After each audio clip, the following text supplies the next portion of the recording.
इधर से आवाज आई, उधर से नहीं आई, उधर से नहीं आई, करेंगे? मेरी आवाज सुनाई देती है ना? अच्छा, आपको पता है आप किस स्थान पर आए हैं? आप उस स्थान पर आए हैं जहां भारत मंडपम के प्रारंभ में दुनिया के सभी बड़े बड़े दिग्गज नेता 2 दिन बैठकर के यहां पर विश्व के भविष्य की चर्चा की थी। आज आप उस जगह पर हैं और आप भारत के भविष्य की चर्चा आज अपनी परीक्षा की चिंताओं के साथ साथ करने वाले हैं। और एक प्रकार से परीक्षा पे चर्चा का कार्यक्रम मेरी भी परीक्षा होता है और आप में से बहुत से लोग हैं जो हो सकता है कि मेरी परीक्षा लेना चाहते होंगे। कुछ लोग होंगे जिनमें जिनको लगता होगा कि जरूर कुछ बातें ऐसी पूछी जाए जिसका समाधान खुद को भी मिले और उनको भी मिले। हो सकता है हम सब सवालों को तो एड्रेस न कर पाए, लेकिन ज्यादातर उन सवालों के कारण बहुत से साथियों को समाधान हो जाएगा। तो आइए हम प्रारंभ करते हैं, ज्यादा समय न गंवाते हुए। कहां से शुरू करना है?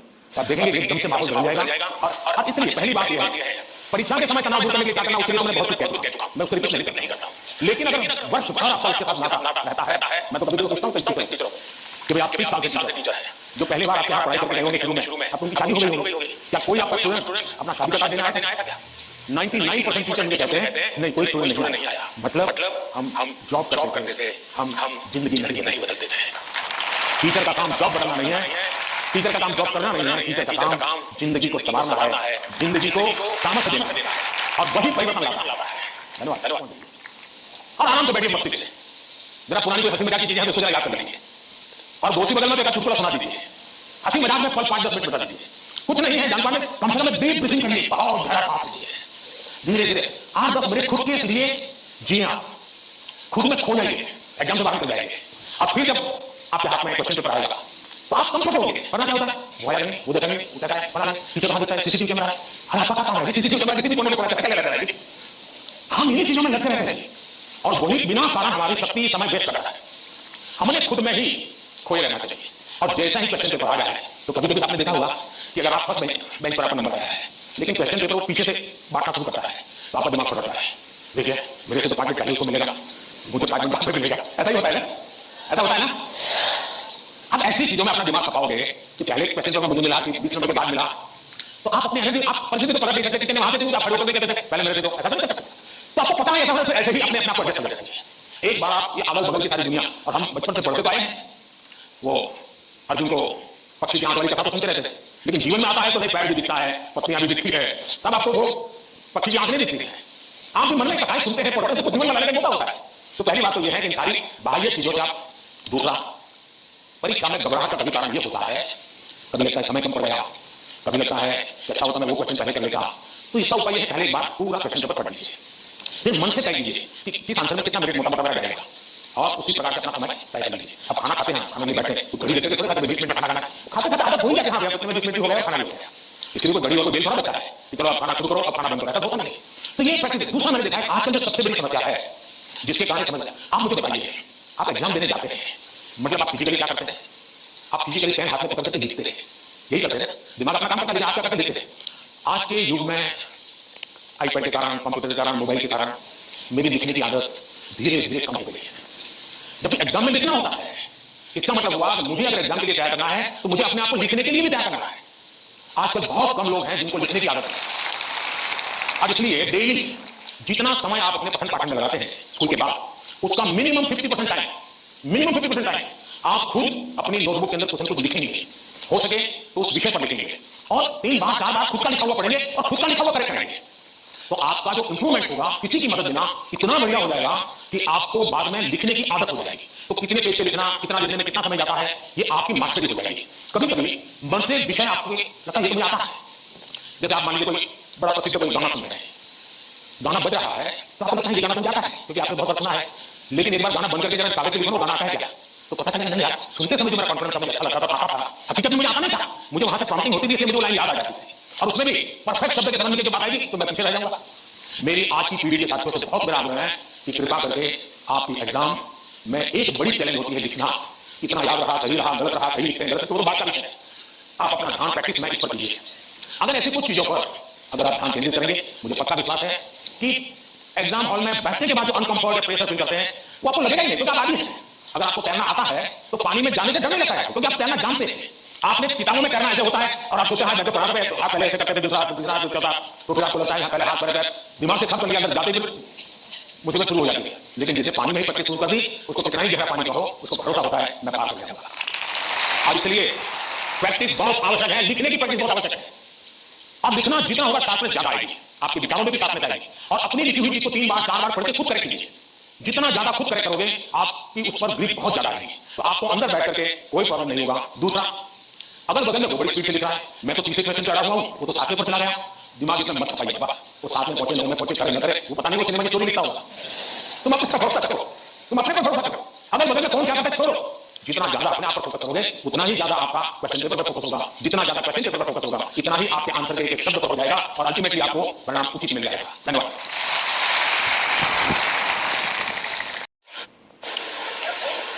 आप में से बहुत सारे स्टूडेंट्स मोबाइल फोन का उपयोग कर लेंगे और कुछ लोग होंगे शायद उनको भूखा मोबाइल फोन की आदत हो गई। लेकिन क्या कभी ऐसा आता है कि नहीं मैं रिचार्जिंग में फोन रखूंगा तो मेरा मोबाइल का उपयोग कम होगा, रिचार्जिंग नहीं करूंगा, अगर रिचार्जिंग नहीं करूंगा मोबाइल काम करेगा क्या? तो मोबाइल जैसी चीजें रोजमर्रा देखते हैं, उसको भी चार्जिंग करना पड़ता है, नहीं करना पड़ता है? जवाब दीजिए, रिचार्ज करना पड़ता है, नहीं करना पड़ता है? अगर मोबाइल को करना पड़ता है तो बॉडी को करना नहीं करती। जैसे मोबाइल फोन में चार्जिंग मोबाइल की रिक्वायरमेंट है, वैसे हमारा शरीर का भी चार्जिंग शरीर की रिक्वायरमेंट है। आप ऐसा सोचो नहीं पढ़ना है तो बिंदु बात पढ़ाई बाकी सब बात, ऐसा कभी नहीं हो सकता है। जीवन ऐसे नहीं जी सकते हैं, इसको नहीं कर सकते। लेकिन अगर हम स्वस्थ ही नहीं रहेंगे, अगर हम अपने शरीर में वो सामर्थ्य नहीं होगा, तो हो सकता है 3 घंटे जमे बैठे सामर्थ्य को देंगे, फिर 5 मिनट ऐसे बैठा रहना पड़ेगा। और इसलिए स्वस्थ शरीर स्वस्थ मन के लिए भी बहुत जरूरी है। अब स्वस्थ शरीर का मतलब ये तो नहीं है कि आपको पहलवानी करनी है, यह मतलब नहीं है, लेकिन जीवन में नियमितता होती है। अब आप कभी सोचिए कितना समय है जिसमें आप खुले आसमान के नीचे सनलाइट में बिताए हो। अगर आप चलो पढ़ना भी है तो किताब लेकर सनलाइट में बैठना थोड़ी देर। कभी कभी बॉडी को रिचार्ज करने में सनलाइट भी बहुत जरूरी होता है। कभी कोशिश की नियम से कि मैं दिन में कैसे भी करके इतना तो मौका निकाल दूं ताकि मुझे सनलाइट के साथ आता रहे। उसी प्रकार से कितना ही पढ़ना हो, लेकिन नींद को कभी भी कम मत आती है। जब अपनी मम्मी हमसे कहती है कि सो जाओ तो उसको उसका इंटरफेरेंस मत मानिए। ज्यादातर स्टूडेंट का इनको इतना हट हो जाता है, तुम कौन हो सोने सो जाओ, मुझे कल एग्जाम देंगे, मैं सोऊंगा नहीं सोऊंगा तुम्हें क्या लेना है? जो नहीं करते हैं बोले करते हैं, बोले करते हैं, कोई नहीं बोलता है। लेकिन ये पता है कि नींद के विषय में भी अगर एक बार रील पर चढ़ गए, एक के बाद रील देखते गए, तो क्या चाहना कितना समय बीत गया पता नहीं, कितनी नींद खराब हो गई पता नहीं, क्या निकाला पहला रील देखा था याद तो याद नहीं है, ऐसे ही देख रहे हैं। ऐसे हम नींद को बहुत समाते हैं। आज आधुनिक हेल्थ साइंस जो है वो नींद को बहुत तवज्जो देता है। आप आवश्यक नींद लेते हैं कि नहीं लेते हैं, वो आपके स्वास्थ्य पर बहुत बड़ा महत्व रखता है। आपको उस पर ध्यान केंद्रित करना चाहिए। इसका मतलब ये नहीं कि बस एग्जाम चालू रहेगी मुझे तो मिलाकर सो जाओ, अभी यहाँ आटे से बहुत बड़ा सो जाओ, मम्मी पापा को सो जाओ, ऐसा तो नहीं कर सकते। कम नींद स्वास्थ्य के लिए अनुचित है। कुछ अपना लोग होते हैं जिनको एक ऐसे स्टेज पर बॉडी को लेकर उनको उससे भाग होंगे, सामान्य मानव के जीवन के लिए अनुचित है। आप कोशिश कीजिए कि आपकी रिक्वायरमेंट जितनी भी नींद है वो पूरी ले लें, और ये भी देखिए कि साउंड स्लीप है कि नहीं। बहुत गहरी नींद होनी चाहिए। आप आराम हो जाएंगे, जो टीचर बैठे बड़ी बड़ी टीचर ये सुनकर के दूर सो जाएंगे। आज भी मैं इतना सारा मेरे पास काम है, आप लोगों को नहीं है।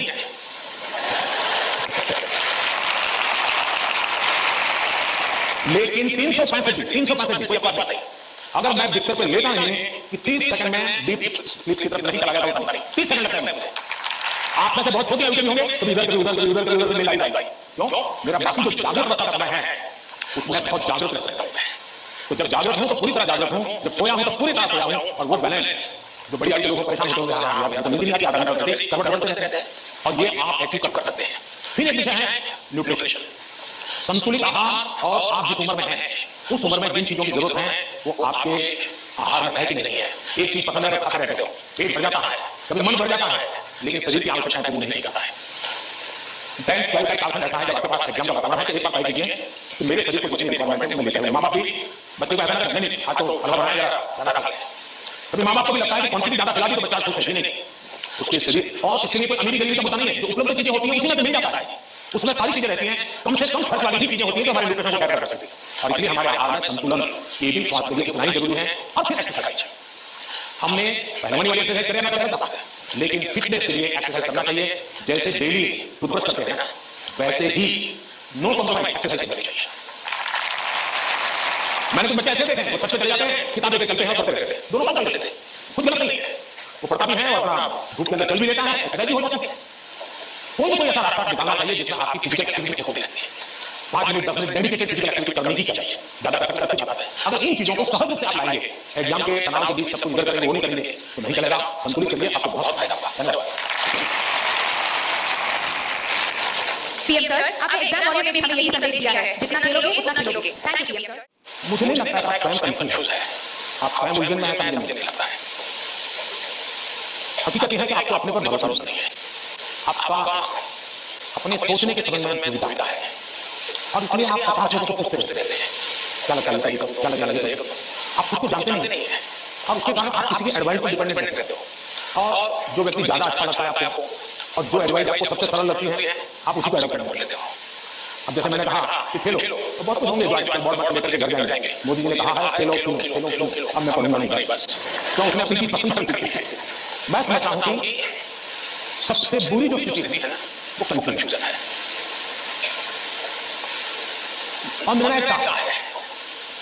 और निर्णायकता आपने देखा होगा पुराने जमाने में कैसा करते थे, कोई गाड़ी लेकर के जा रहा था और कुत्ता तय नहीं कर पाएगा जाओ और आखिर नीचे आ गया।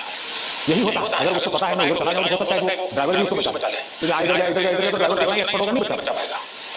हमें अनिश्चितता से भी बचना चाहिए और निर्णायकता से बचना चाहिए, और निर्णय करने से पहले सारी चीजें हमने उसको जितने तराजू पर तोड़ सकते हैं तोड़ना चाहिए। दूसरा, कभी कभी कुछ लोगों को लगता है कि फलानी चीज वैसी वैसी नहीं थी। अब मुझे बताइए, स्वच्छता का विषय है, अगर प्रधानमंत्री के रूप में देखें तो बहुत मामूली विषय है, नहीं बहुत मामूली विषय है नहीं। कोई भी कहेगा पीएम के इतने सारे काम नहीं है, स्वच्छता करता रहता है, लेकिन जब मैंने उसके अंदर अपना मन लगा दिया, हर बार मैंने अपना एक महत्व का साधन बना दिया, आज स्वच्छता देश का प्राइम एजेंडा बन गया। स्वच्छता तो छोटा विषय, लेकिन अगर मैं उसे जान मैंने भर दी तो वो बहुत बड़ा बन गया। इसलिए हम ये ना कुछ आपने देखा होगा, कल मैं पूरा तो कर नहीं पाया, लेकिन मेरी नजर लगी कि किसी ने कहा है कि पिछले 10 साल में आर्ट और कल्चर के क्षेत्र में भारत का मार्केट 250 गुना बढ़ गया है। अब आज से पहले तो पेंटिंग करता था, माँ बाप कहते पहले पढ़ाई करो, वैकेशन में पेंटिंग करना, उसको लगता ही नहीं था कि पेंटिंग के जीवन में महत्व हो सकता है। अब इसलिए हम किसी चीज को कम ना करके, हमारे में दम होगा तो हम उसको जान भर देंगे, हमारे में सामर्थ होना चाहिए, और जो चीज हाथ में लें उसमें जी जान से जुड़ जाए। हम आधे यार उसने ये लिया मैं ये लेता तो शायद अच्छा होता, उसने ये लिया मैं ये लेता तो अच्छा होता, ये उलझन आपको बहुत संकटों में डाल सकती है। दूसरा विषय है कि आज नेशनल एजुकेशन पॉलिसी ने आपके लिए बहुत सुविधा कर दी है। आप एक क्षेत्र में बढ़ रहे हैं, लेकिन आपको कहा मन कर गया चलो एक और ट्राई करना है, आप फिर कर सकते हैं, आपकी राह बदल सकते हैं, आपको किसी पर बनने की जरूरत नहीं है, आप अपने आप प्रगति कर सकते हैं। और इसलिए अब शिक्षा में भी बहुत, आज मैं भी एग्जीबिशन देख रहा था, मैं देख रहा था बच्चों की प्रतिभा जिस प्रकार से प्रकट हुई है, प्रभाव करने वाली है। सरकार का आईएनडी मिनिस्ट्री सरकार की योजनाओं को कम्युनिकेट करने के लिए जो पता उससे ज्यादा मैंने देखा बच्चों ने बहुत अच्छा किया है। नारी शक्ति का महत्व इसने बढ़िया तरीके से रखा है। इसका मतलब ये होगा कि किसी भी हालत में हमें निर्णायक होना ही चाहिए, और एक बार निर्णायक होने की आदत लग जाती है ना, फिर कंफ्यूजन नहीं रहता है। वरना आपने देखा होगा कि कभी हम रेस्टोरेंट में चले जाए परिवार के साथ, आप याद कीजिए, मुझे तो मौका नहीं मिलता है, लेकिन आपको मौका मिलता होगा। रेस्टोरेंट में जाते होंगे, पहले आप सोचोगे मैं ये नहीं मंगाऊंगा, फिर बगल वाले टेबल टेबल देखते हैं ये नहीं ये मंगाऊंगा, फिर वो बैरा जो है कुछ और ट्रेन में लेके जाकर देखता है यार ये कुछ और है, नहीं ये क्या है, अच्छा मेरे वो 2 कैंसिल ये ले आओ, अब उसका कभी पेट में नहीं भरेगा जी, उसको कभी संतोष नहीं होगा, आएगी उसको लगेगा कि वो पहले वाला ले लिया होता अच्छा होता। जो लोग रेस्टोरेंट के डाइनिंग टेबल पर निर्णय नहीं कर पाते हैं, वो कभी रेस्टोरेंट का या खाने का आनंद नहीं ले सकते हैं। आपको निर्णय बनना पड़ता है। अगर आपकी माँ आपको डेली सुबह सुबह क्या खाओगे और आपके सामने 50 वाली वैरायटी बोल दे, आप क्या करोगे? घूम फिर करके आ जाओगे, रोज खाते हो वहीं पर हो जाओगे। मैं समझता हूँ कि हमें आदत आनी चाहिए, हम निर्णायक बने। निर्णय लेने से पहले 50 चीजों को हम बारीकी से देखें, उसके प्लस माइनस पॉइंट देखें, प्लस माइनस पॉइंट के लिए किसी से पूछें, लेकिन उसके बाद हम निर्णायक बने। और इसलिए कंफ्यूजन किसी भी हालत में आप किसी के लिए अच्छा नहीं है, और निर्णायकता और खराब होती है, और उसको हमने बाहर आना चाहिए। Thank you.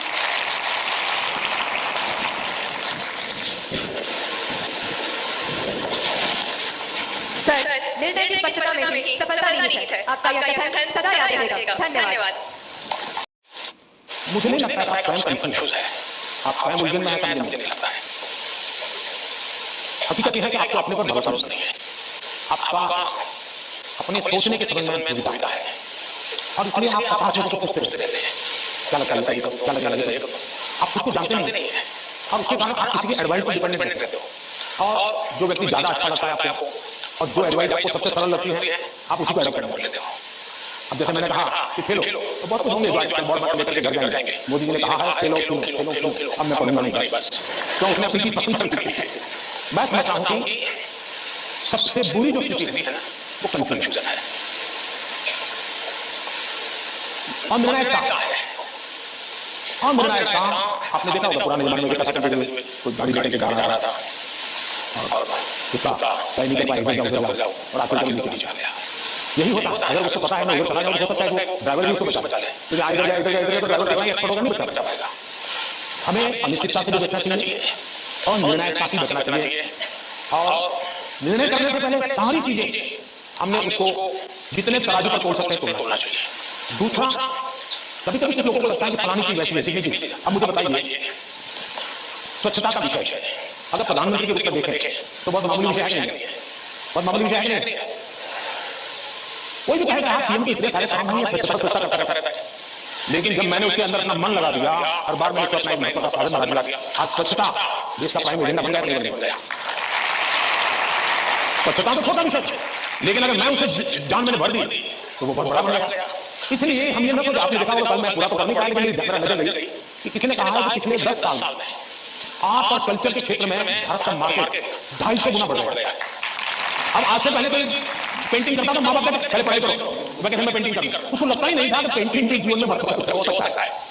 और इसलिए हम किसी चीज को कम ना करके, हमारे में दम होगा तो हम उसको जान भर देंगे, हमारे में सामर्थ होना चाहिए, और जो चीज हाथ में लें उसमें जी जान से जुड़ जाए। हम आधे यार उसने ये लिया मैं ये लेता तो अच्छा होता, उसने ये लिया मैं ये लेता तो अच्छा होता, ये उलझन आपको बहुत संकटों में डाल सकती है। दूसरा विषय है कि आज नेशनल एजुकेशन पॉलिसी ने आपके लिए बहुत सुविधा कर दी है। आप एक क्षेत्र में बढ़ रहे हैं, लेकिन आपको कहा मन कर गया चलो एक और ट्राई करना है, आप कर सकते हैं, आपकी राह बदल सकते हैं, आपको किसी पर बदलने की जरूरत नहीं है, आप अपने आप प्रगति कर सकते हैं। और इसलिए अब शिक्षा में भी बहुत, आज मैं भी एग्जीबिशन देख रहा था, मैं देख रहा था बच्चों की प्रतिभा जिस प्रकार से प्रकट हुई है, प्रभाव करने वाली है। सरकार का आईएनडी मिनिस्ट्री सरकार की योजनाओं को कम्युनिकेट करने के लिए जो पता है उससे ज्यादा मैंने देखा बच्चों ने बहुत अच्छा किया है। नारी शक्ति का महत्व इतने बढ़िया तरीके से रखा है।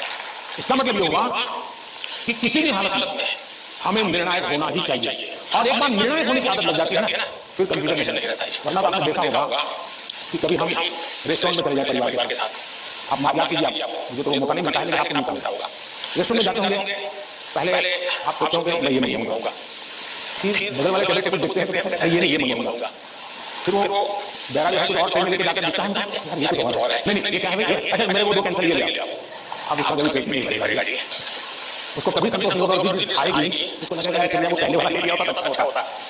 जो लोग रेस्टोरेंट के डाइनिंग टेबल पर निर्णय नहीं कर पाते हैं वो कभी रेस्टोरेंट का या खाने का आनंद नहीं ले सकते हैं। आपको निर्णय बनना पड़ता है।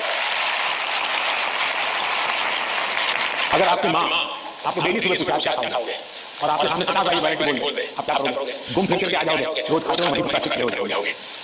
मैं समझता हूँ कि हमें आदत आनी चाहिए, हम निर्णय बने। निर्णय लेने से पहले 50 चीजों को हम बारीकी से देखें, उसके प्लस माइनस पॉइंट देखें, प्लस माइनस पॉइंट के लिए किसी से पूछें, लेकिन उसके बाद हम निर्णय बने। और इसलिए कंफ्यूजन किसी भी हालत में आप किसी के लिए अच्छा नहीं है, और निर्णायकता और खराब होती है और उसको हमने बाहर आना चाहिए। Thank you.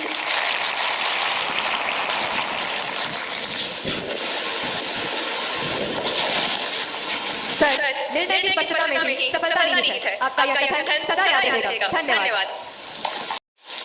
मुझे नहीं लगता आप स्वयं कंफ्यूज है, आप स्वयं उलझन में है, समझ नहीं लगता है। हकीकत यह है कि आपको अपने पर भरोसा नहीं है, आपका अपने सोचने के संबंध में दुविधा है, और इसलिए आप 50 लोगों को पूछते रहते हैं क्या लगता है, आप खुद को जानते नहीं है, और उसके कारण आप किसी के एडवाइस पर डिपेंडेंट रहते हो, और जो व्यक्ति ज्यादा अच्छा लगता है आपको और जो एडवाइस आपको सबसे सरल लगती है आप उसी को एडॉप्ट कर लेते हो। अब जैसे मैंने कहा कि खेलो, तो बहुत कुछ होंगे, बहुत बात लेकर के घर जाएंगे, मोदी जी ने कहा है खेलो खेलो खेलो खेलो, अब मैं पढ़ूंगा नहीं बस, तो उसने अपनी चीज पसंद कर दी है। बस मैं चाहूं कि सबसे बुरी जो स्थिति है ना वो कंफ्यूजन है और निर्णायकता है। और निर्णायकता आपने देखा होगा पुराने जमाने में कैसा करते हुए कोई गाड़ी लेकर के जा रहा था और कुत्ता कहीं नहीं कर पाएगा उधर जाओ और आखिर कभी नीचे आ गया। यही होता है, अगर उसको पता है मैं उधर चला जाऊँ हो सकता है वो ड्राइवर भी उसको बचा ले, तो इधर जाए तो ड्राइवर कितना एक्सपर्ट होगा नहीं बचा पाएगा। हमें अनिश्चितता से भी बचना चाहिए और निर्णायकता से बचना चाहिए और निर्णय करने से पहले सारी चीजें हमने उसको जितने तराजू पर तोड़ सकते हैं तोड़ना चाहिए। दूसरा, कभी कभी कुछ लोगों को लगता है कि फलानी चीज वैसी वैसी नहीं थी। अब मुझे बताइए, स्वच्छता का विषय अगर प्रधानमंत्री के रूप में देखें तो बहुत मामूली विषय है नहीं, बहुत मामूली विषय है नहीं। कोई भी कहेगा सीएम के इतने सारे काम नहीं है, स्वच्छता करता रहता है, लेकिन जब मैंने उसके अंदर अपना मन लगा दिया हर बार मैंने अपना एक महत्व का साधन बना दिया, आज स्वच्छता देश का प्राइम एजेंडा बन गया। स्वच्छता तो छोटा विषय, लेकिन अगर मैं उसे जान मैंने भर दी तो वो बहुत बड़ा बन गया। इसलिए हम ये ना कुछ आपने देखा होगा, कल मैं पूरा तो कर नहीं पाया लेकिन नजर गई कि किसी ने कहा कि पिछले 10 साल में आर्ट और कल्चर के क्षेत्र में भारत का मार्केट 250 गुना बढ़ गया। अब आज से पहले कोई पेंटिंग करता था, माँ बाप कहते चले पढ़ाई करो, मैं कहते मैं पेंटिंग करूंगा, उसको लगता ही नहीं था कि पेंटिंग के जीवन में महत्व हो सकता है। अब इसलिए हम किसी चीज को कम ना करके, हमारे में दम होगा तो हम उसको जान भर देंगे, हमारे में सामर्थ होना चाहिए और जो चीज हाथ में लें उसमें जी जान से जुड़ जाए। हम आधे यार उसने ये लिया मैं ये लेता तो शायद अच्छा होता, उसने ये लिया मैं ये लेता तो अच्छा होता, ये उलझन आपको बहुत संकटों में डाल सकती है। दूसरा विषय है कि आज नेशनल एजुकेशन पॉलिसी ने आपके लिए बहुत सुविधा कर दी है। आप एक क्षेत्र में बढ़ रहे हैं लेकिन आपको कहा मन कर गया चलो एक और ट्राई करना है, आप फिर कर सकते हैं, आपकी राह बदल सकते हैं, आपको किसी पर बदलने की जरूरत नहीं है, आप अपने आप प्रगति कर सकते हैं। और इसलिए अब शिक्षा में भी बहुत, आज मैं भी एग्जीबिशन देख रहा था, मैं देख रहा था बच्चों की प्रतिभा जिस प्रकार से प्रकट हुई है, प्रभाव करने वाली है। सरकार का आएंगी मिनिस्ट्री सरकार की योजनाओं को कम्युनिकेट करने के लिए जो पता है उससे ज्यादा मैंने देखा बच्चों ने बहुत अच्छा किया है। नारी शक्ति का महत्व इतने बढ़िया तरीके से रखा है। इसका मतलब ये होगा कि किसी भी हालत में हमें निर्णायक होना ही चाहिए और एक बार निर्णायक होने की आदत लग जाती है ना फिर कंफ्यूजन नहीं रहता है। वरना आपने देखा होगा कि कभी हम रेस्टोरेंट में चले जाए परिवार के साथ, आप याद कीजिए, मुझे तो मौका नहीं मिलता है लेकिन आपको मौका मिलता होगा, रेस्टोरेंट में जाते होंगे, पहले आप सोचोगे मैं ये नहीं मंगाऊंगा, फिर बगल वाले टेबल पे देखते हैं ये नहीं ये मंगाऊंगा, फिर वो बैरा जो है कुछ और टेबल लेके जाकर देखता है ये कुछ और है, नहीं ये क्या है, अच्छा मेरे वो 2 कैंसिल ये लिया, अब उसका कभी पेट में नहीं भरेगा, उसको कभी संतोष नहीं होगा, खाएगी उसको लगेगा कि वो पहले वाला ले लिया होता अच्छा होता। जो लोग रेस्टोरेंट के डाइनिंग टेबल पर डिनर नहीं कर पाते हैं वो कभी रेस्टोरेंट का या खाने का आनंद नहीं ले सकते हैं। आपको निर्णय बनना पड़ता है। अगर आपकी माँ आपको डेली सुबह कुछ क्या खाओगे और आपके सामने 50 वाली वैरायटी बोल दे, आप क्या करोगे? घूम फिर के आ जाओगे, रोज खाते हो वहीं हो जाओगे। मैं समझता हूँ कि हमें आदत आनी चाहिए कि हम निर्णय बने। निर्णय लेने से पहले 50 चीजों को हम बारीकी से देखें, उसके प्लस माइनस पॉइंट देखें, प्लस माइनस पॉइंट के लिए किसी से पूछें, लेकिन उसके बाद हम निर्णय बने। और इसलिए कंफ्यूजन किसी भी हालत में आप किसी के लिए अच्छा नहीं है और निर्णायकता और खराब होती है और उसको हमने बाहर आना चाहिए। Thank you. आपने सवाल पूछा है लेकिन सवाल के पीछे दूसरा सवाल आपके मन में जो आप पूछ नहीं रही है। दूसरा सवाल यह है कि पूरे परिवार में मिसट्रस्ट है, ट्रस्ट डेफिसिट है और ये मैंने आपकी बहुत अच्छी परिस्थिति को आपको पकड़ा है। आपने उसको प्रस्तुत कैसे किया हमें कोई नाराज ना हो जाए, लेकिन ये सोचने का विषय है टीचर के लिए भी और पेरेंट्स के लिए भी कि ऐसा क्या कारण है कि हम ट्रस्ट डेफिसिट पारिवारिक जीवन में अनुभव कर रहे हैं। अगर पारिवारिक जीवन में भी हम ट्रस्ट डेफिसिट अनुभव करते हैं तो ये बहुत ही चिंता का विषय है। और ये ट्रस्ट डेफिसिट अचानक नहीं होती है, एक लंबे कालखंड से गुजर करके निकलती है। और इसलिए हर पेरेंट्स को, हर टीचर को, हर स्टूडेंट को बहुत ही बारीकी से अपने आचरण को एनालाइज करते रहना चाहिए। आखिरकार माँ बाप मेरी बात पर भरोसा क्यों नहीं करते? कहीं न कहीं तो ऐसी बातें हुई होगी जिसके कारण उनका ये मन बन गया होगा। कभी आपने कहा होगा कि मैं अपनी सहेली को मिलने जा रही हूँ और माँ बाप ने अगर बात में पता चला तो आपको उस दिन इसके यहाँ गई नहीं थी तो ट्रस्ट डेफिसिट शुरू हो जाता है, रिश्तेदार वहां गए, लेकिन मान लीजिए वहां गए नहीं, लेकिन आपने कह दिया कि मैंने तय किया था कि आ जाऊंगा, लेकिन रास्ते में मेरा मन बदल गया तो मैं वहां चला गया। तो कभी भी ये ट्रस्ट डेफिसिट की स्थिति पैदा नहीं होगी। और एक विद्यार्थी के नाते हमें जरूर ऐसा सोचना चाहिए कि कहीं ऐसा तो नहीं है कि मैंने कहा था मम्मी आप सो जाओ, चिंता मत कीजिए, मैं तो पढ़ लूंगा। और मम्मी किचके से देखती और मैं सो रहा हूँ तो फिर ट्रस्ट करके तो कहता मैं पढ़ लूंगा, यदि पढ़ नहीं रहा सोया पड़ा है। आप कहते थे कि माँ मैं अब एक सप्ताह तो मोबाइल हाथ नहीं लगाऊंगा, लेकिन छुपके से दिख रहा है माँ को घर है, तो फिर ट्रस्ट करके शादी हो जाती है। क्या आप जो कहते हैं उसको सचमुच में पालन करते हैं क्या? अगर आप पालन करते हैं तो मैं नहीं मानता हूं कि पेरेंट्स को या टीचर्स को इस प्रकार की ट्रस्ट जैसे की स्थिति पैदा होगी, आपके प्रति अविश्वास का कारण बनेगा। उसी प्रकार से माँ बाप को भी सोचना चाहिए। कुछ माँ बाप को ऐसी आदत होती है, जैसे मान लीजिए किसी माँ बाप ने माँ ने बहुत बढ़िया खाना बनाया है और बेटा आ गया है, किसी न किसी कारण से उसका खाने का मन नहीं है लेकिन बहुत कम खाया, तो माँ क्या कहेगी, जरूर कहीं खाकर गए होंगे, जरूर किसी के घर में पेट में भरकर गए होंगे। तो फिर उसको चूक पहुंचती है, फिर वो सच बोलता नहीं है। फिर माँ को ठीक है, ठीक है चलो अच्छा लगे बुरा लगे, मैं जितना मुंह में डालता हूँ सब में डाल दूंगा। ये ट्रस्ट जैसे पैदा होगा। हर घर के अंदर अनुभव आता होगा। आपको माता जी ने पिताजी ने मामा को पैसा दिए और आपको कहा 1 महीने का तुम्हारा 100 रुपया करने देते पकड़ का, आपको हर तीसरे दिन पूछते हैं 100 रुपया का दिया, अरे तुमने 30 दिन के लिए दिया है, दूसरा मांगने को आया नहीं तुम्हारे पास, तो भरोसा करो ना। अगर भरोसा नहीं तो नहीं देना था। ज्यादातर माँ बाप के केस में था बहुत पूछते थे, अच्छा वो 100 रुपया, हाँ तो ये तो पूछ सकता है, पूछने का तरीका होता है, खुद है बेटा खुद पैसे नहीं थे, तुम्हें 100 रुपये दिए थे, तुम चिंता मत करना, जरूरत पड़े तो कह देना। तो बेटे बोले नहीं नहीं मेरे माता पिता ने मेरे 100 रुपया, जब आपकी पसंद की बात आई तो पाली जाते हो आप लोग।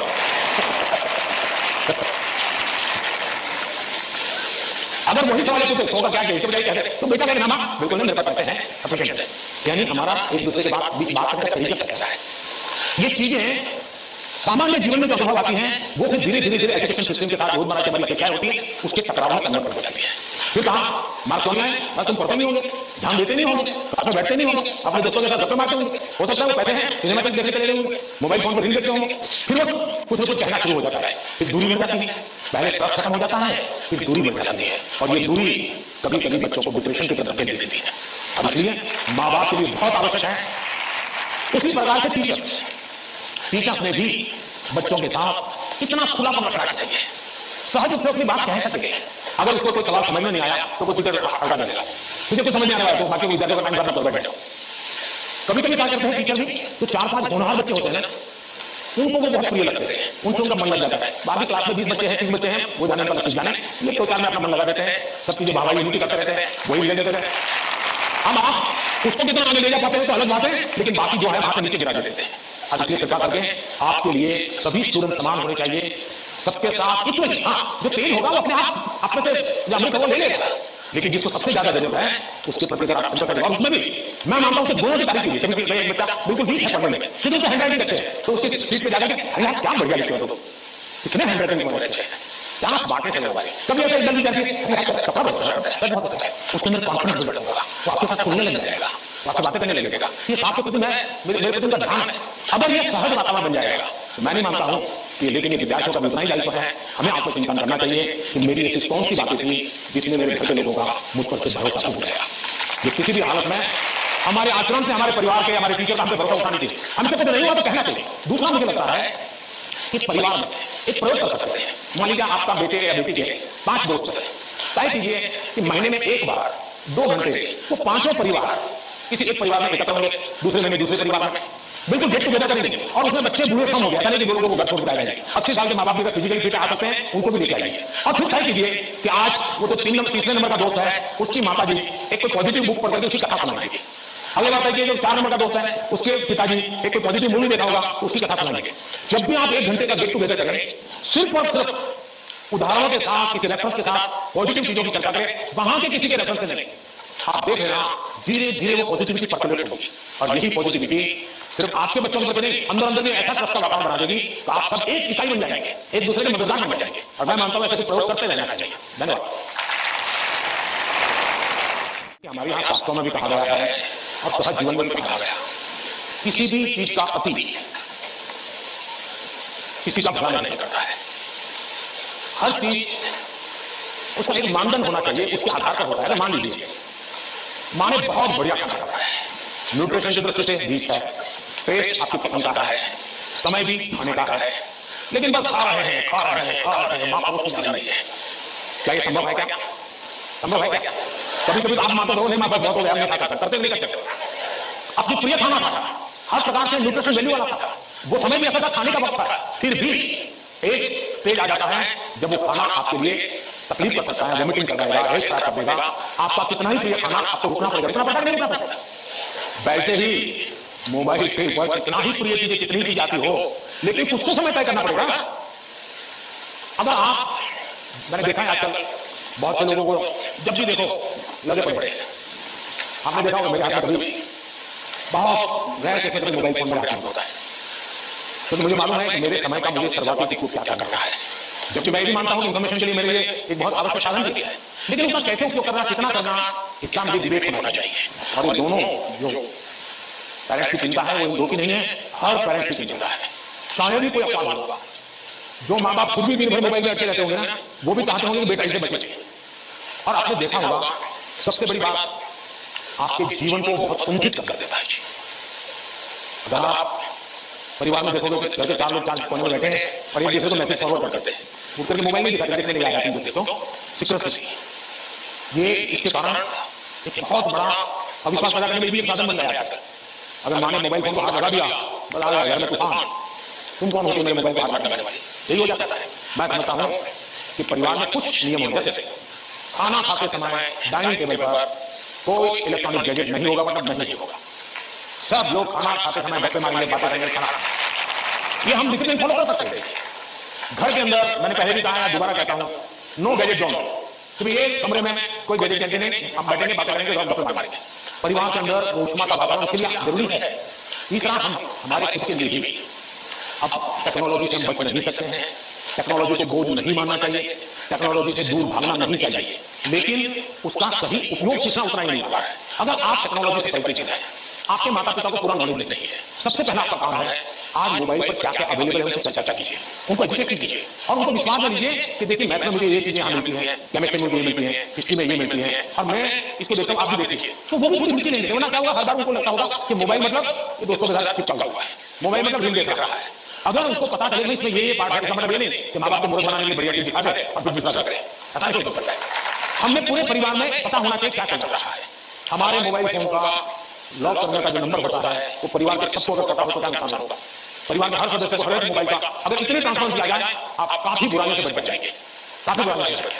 क्योंकि हर किसी को हर एक बड़े मोबाइल अलग होगा, लेकिन उसका जो कोड वर्ड है उसको मालूम है, ये बुरा हो जाएगा। दूसरा, आप भी अपना स्क्रीन टाइम को मॉनिटर करने वाले जो ऐप होते हैं उसको डाउनलोड करते हैं, वो बताएगा कि आपका स्क्रीन टाइम आज कितना हो गया, आपने हल्का टाइम दबाया है, आपने इतना टाइम, वो आप स्क्रीन पर ही आपको मैसेज देता है, वो आपको अलर्ट देता है। जितने ज्यादा ऐसे अलर्ट के टूल्स हैं, हमने अपने गैजेट्स के साथ जोड़ के रखना चाहिए ताकि हमें भी पता चले हाँ यार ज्यादा हो गया, अब मुझे रुकना चाहिए। कम से कम हमें अलर्ट करता है।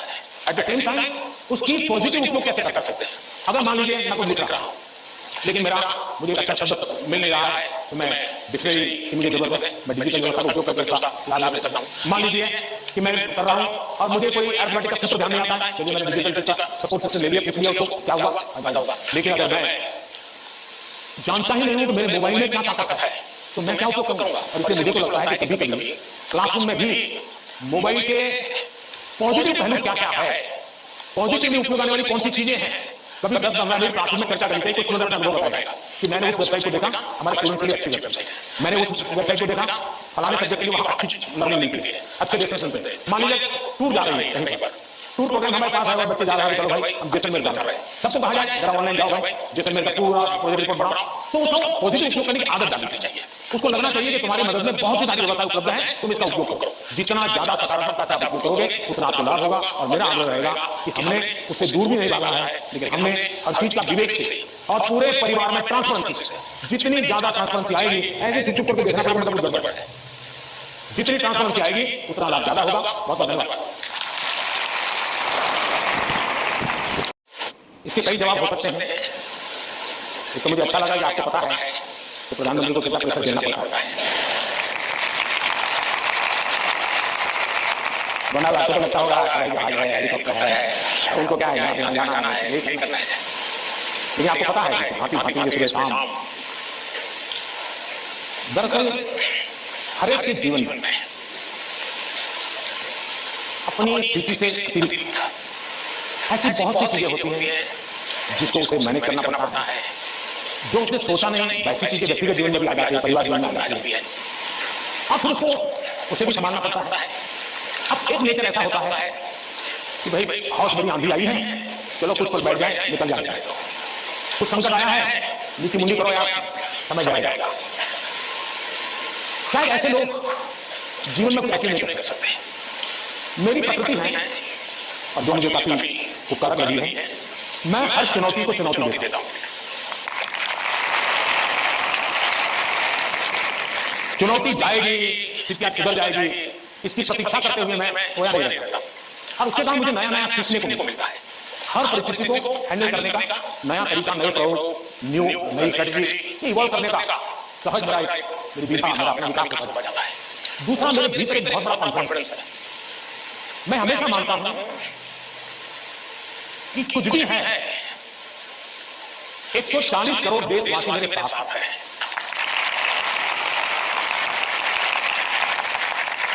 अगर 100 मिलियन चुनौतियां हैं तो बिलियन ऑफ बिलियन समाधान भी है। मुझे कभी नहीं लगता है कि मैं अकेला, मुझे कभी नहीं लगता कि मुझे करना है। मुझे हमेशा पता होता है मेरा देश सामर्थ्यवान है, मेरे देश के लोग सामर्थ्यवान है, मेरे देश के लोगों का मस्तिष्क सामर्थ्यवान है। हम हर चुनौती को पार कर जाएंगे। ये मूलभूत मेरे भीतर मेरा सोचने का पिंड है। और इसके कारण मुझे कभी नहीं लगता यार मुझको आया क्या करूंगा। मुझे लगता नहीं 140 करोड़ लोग हैं, समझ जाएंगे, ठीक है, आगे मुझे रहना पड़ेगा।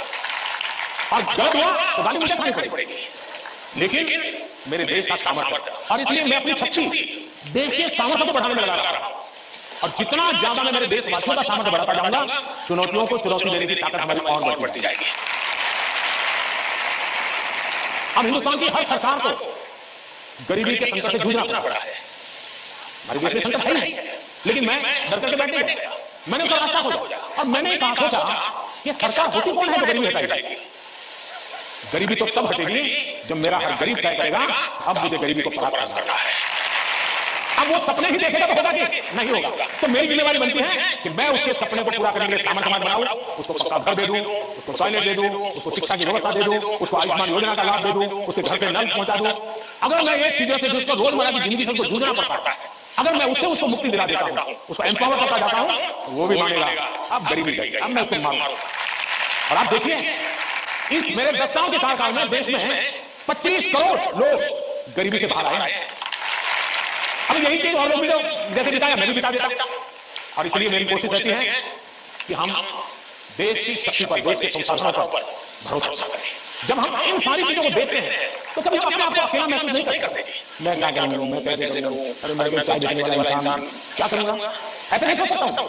मुझे पूरा भरोसा होना चाहिए। और इसलिए पहली बात है कि आप जिनके लिए कर रहे हैं उन पर आपका अपार भरोसा। दूसरा, आपके पास निर्भीक का विवेक चाहिए। कौन सा सही है, कौन सा गलत है, कौन सा आज जरूरी है, कौन सा अभी नहीं, बाद में देखेंगे। आप प्रायोरिटी तय करने का सामर्थ्य चाहिए। वो अनुभव से आता है, हर चीज को एनालाइज करने से आता है। मैं दूसरा प्रयास करता हूं। तीसरा, मैं गलती भी हो जाए तो ये मान के चलता हूं ये मेरे लिए लेसन है, मैं इसको निराशा का कारण नहीं मानता। अब आप देखिए कोविड का संकट कितना भयंकर था, मामूली चुनौती थी क्या, पूरी दुनिया फंसी पड़ी थी। अब मेरे लिए नहीं था कि क्या करोगे, मैं कह दूं अब क्या करें, तो वैश्विक बीमारी है, दुनिया भर में आई है, सब अपना अपना संभाल। मैंने ऐसा नहीं किया। रोज टीवी पे आया, रोज देशवासियों से बात की, कभी काली बजाने के लिए कहा, कभी काली बजाने के लिए कहा, कभी दिया जलाने के लिए कहा। वो है कोरोना को खत्म नहीं करता है, लेकिन वो है कोरोना के खिलाफ लड़ाई लड़ने की सामूहिक शक्ति को जन्म देता है, सामूहिक शक्ति को उभारना। अब देखिए पहले भी खेल के मैदान में हमारे लोग जाते थे, कभी कोई जीत जाता था तो जीतते नहीं आता था, जाने वाले को पूछता नहीं था, आने वाले को भी पूछता नहीं था। मैंने कहा भाई 3 मेडल जीते आएंगे, लेकिन मैं उसको 2 दूंगा। तो धीरे धीरे करके 107 मेडल लड़ने का सामर्थ्य उन्हीं बच्चों में से मिला। सामर्थ्य तो था, सही दिशा, सही रणनीति, सही नेतृत्व का परिणाम लाता है। जिसके पास सामर्थ्य है उसका सही उपयोग करना चाहिए। मेरा तो गवर्नेंस का एक सिद्धांत रहा है कि अच्छी सरकार चलाने के लिए, इन समस्याओं के समाधान के लिए, इन समस्याओं के समाधान के लिए आपको नीचे से ऊपर की तरफ सही जानकारी आनी चाहिए, परफेक्ट इंफॉर्मेशन आनी चाहिए, और ऊपर से नीचे की तरफ परफेक्ट गाइडेंस आना चाहिए। अगर ये 2 वे चलत परफेक्ट रही, उसका कम्युनिकेशन, उसकी व्यवस्थाएं, उसके प्रोटोकॉल को ठीक से किया तो आप चीजों को संभाल सकते हैं। कोरोना एक बहुत बड़ा उदाहरण है। और इसलिए मैं मानता हूं कि हम निराश होने का कोई कारण ही नहीं होता है जीवन में। और अगर एक बार मन में तय कर लिया निराश होना ही नहीं है तो फिर सिवाय पॉजिटिविटी आता ही नहीं है। और मेरे यहाँ निराशा के सारे दरवाजे बंद है, कोई कोना भी, एक छोटी खिड़की भी मैंने खुली नहीं रखी है कि निराशा वहां से दूर है। और मैं आपने कभी देखा होगा, मैं कहीं मैं रोता बैठा नहीं, पता नहीं क्या होगा, वो हमारे साथ आएगा नहीं आएगा, वो हमसे भूल जाएगा जी, हम इस चीज के लिए हैं। और इसलिए मैं मानता हूं कि जीवन में आत्मविश्वास से भरे हुए और अपने लक्ष्य के विषय। और दूसरी बात, जब कोई निजी स्वार्थ नहीं होता है, खुद के लिए कुछ करना तय होता है, तो निर्णयों में कभी भी दुविधा पैदा नहीं होती है। और वो बहुत बड़ी अमानत मेरे पास है। मेरा क्या, मुझे क्या, इससे मेरा कोई लेना देना नहीं है। सिर्फ और सिर्फ देश के लिए करना और आपके लिए करना, ताकि आपके माता पिता को जिन मुसीबतों से गुजरना पड़ा, मैं नहीं चाहता कि उन मुसीबतों से आपको गुजरना पड़े। हमें ऐसा देश बना करके देना है ताकि आपके भावी पीढ़ी को भी, आपके संतानों को भी लगे कि हम ऐसे देश के अंदर और पूरी तरह सीख सकते हैं, अपना सामर्थ्य दिखा सकते हैं। और ये हमारा सामूहिक संकल्प होना चाहिए, ये हमारा सामूहिक विजन होना चाहिए, और परिणाम मिलता है। और इसलिए साथियों, जीवन में पॉजिटिव थिंकिंग की बहुत बड़ी ताकत होती है। बुरी चीज में भी पॉजिटिव देखा जा सकता है, उसको हमें देखना चाहिए। धन्यवाद। उनमें ताकत है सही और हौसला होगा जरूर, इस तरह बढ़ते रहे तो देखना फिर एक दिन तय समंदर तक कम फासला होगा जरूर, तय समंदर तक कम फासला होगा जरूर। आप लोगों ने देखा होगा कि ये बच्चे भी जिस प्रकार एंकरिंग कर रहे हैं, आप भी अपनी स्कूल कॉलेज में सब कर सकते हैं, तो उनसे जरूर सीखिएगा।